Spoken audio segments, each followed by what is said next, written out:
It's a good bowl of ramen. How long was the wait? Like 45 minutes, right? It's worth the wait. Welcome back to episode 2 of our ramen series. Last week we covered South Bay Ramen. Now let's pay a visit to San Francisco and check out 3 ramen spots around the city. Let's go, travel head. The first spot on the list is Mensho, Tokyo SF. It's not a Michelin star, but it's on the Michelin guide. So it's our first spot, so let's go, travel heads. One thing to expect at Mensho is to always expect a line, which will roughly be like 45 minutes to 2 hours average. So as you guys can see, we're inside of Mensho now, and it's a really small restaurant. You got the COVID protection glass right here, so you order through your phone as well. Alright guys, so we got here our Mensho, and what did we get here? We got a tori python.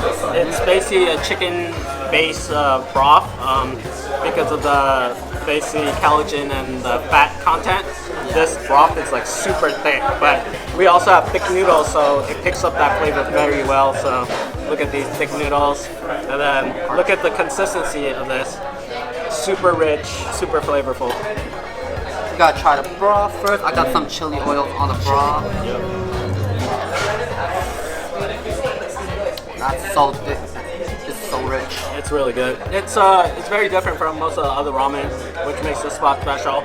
And I got it with the duck chashu. They gave a couple pieces. And here's the little tonkatsu pork here. And I also got the egg, which it does not come with the egg, so you gotta get the side of the egg. You know, when you eat ramen, the egg is important. Yeah, this is their soy cured egg. You can see that yolk, very orange. It looks beautiful. Let's try it. Put it with some broth. It has like that sweetness in it from that mirin. They did really good on this egg. Stewed yoki too. That's a huge spoon we got on us. So normally when I eat ramen, I go with pork broth, tonkatsu broth. But here, like Johnny said earlier, they have a chicken broth, right? Yep. So they don't do pork here. They only have this, and they have a spicy lamb. I gotta try the noodles myself. Look at that thick piece of noodle too. Thicker than your usual. Thicker soup too. And it picks up that broth flavor very well. And it's al dente. It's like bouncy. Yeah. It's a good bowl of ramen. How is it with kale? I never had ramen with kale, so this is different. Gonna have to sink some broth into it. Yeah. I don't think kale is like a traditional like Japanese topping, but let's see. There's no bitterness to it, and it picks up the broth. And then they have this crunchy piece here, some sort of root. Now I'm gonna try this fatty piece of chashu. It's not dry at all. It looks like they got like half of the fatty side. Let's see if they got flavor.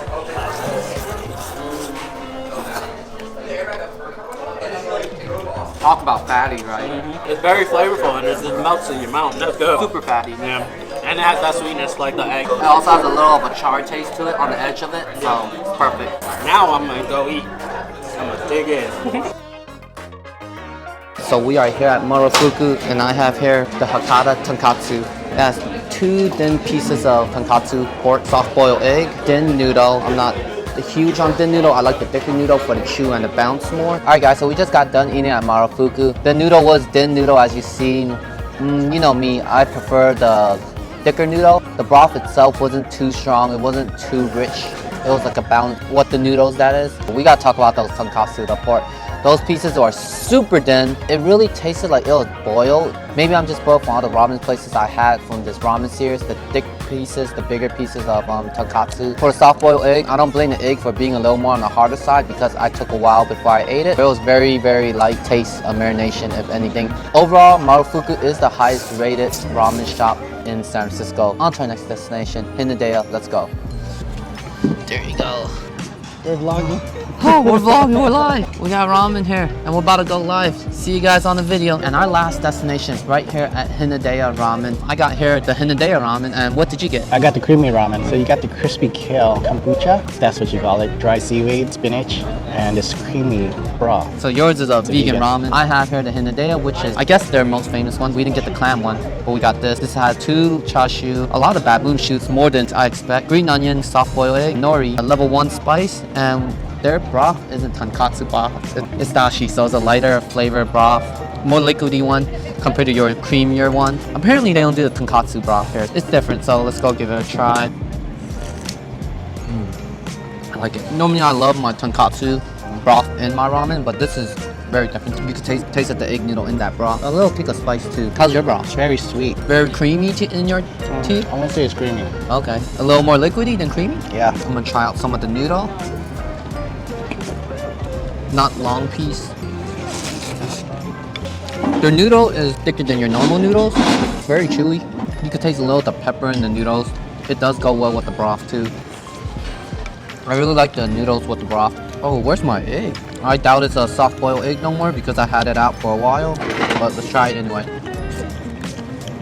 Not bad. The yolk is lightly seasoned. It's not a strong taste to it. That's a lot of kale in yours. It is. It is. It's the vegan. Gotta get your money's worth. Like, there's no meat in it. How you like all the toppings on your vegan ramen? It's pretty good. Everything. So is it even considered vegan anymore since you got different noodle? So it's supposed to be green noodles, right? Yeah, wheat noodles. Oh, So I asked for regular. and now for the tonkatsu. It's definitely a thicker piece than our last spot, Marufuku. Still tender and it's juicy. It actually has that little char taste to it too in this pork. Portion sizes here is pretty decent. They give a lot of noodles compared to a lot of other places. They fill it up with the noodles, toppings, your standard 2-piece of tonkatsu meat. There's a mochi shop right behind us. Oh yeah, Bin Kyoto, the OG mochi shop. You gotta check out the videos that's actually up top right here. I already did a video on it.